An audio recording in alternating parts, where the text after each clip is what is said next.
The reason why you want to become a famous model in the first place is what it's all about.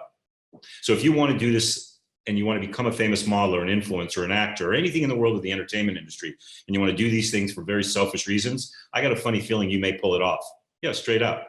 You may get that one cover, you may get that one campaign, you may get that one, that two, that three.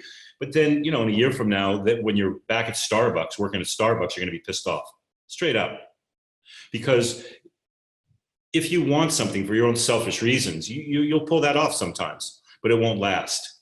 But if you want to become a famous model for the right reasons, if you use your consciousness and you change your thought process, and if you want to become a famous model, so you become a role model, so you can become a great influence on other young people around the world, it's my very humble opinion that what will end up taking place, well, you'll get that big campaign, and then you'll get another and another and another and another, and blessings will continue to happen. I know it sounds kind of weird, Paul. You mean if I do this for the right reasons, my career will last longer? Absolutely.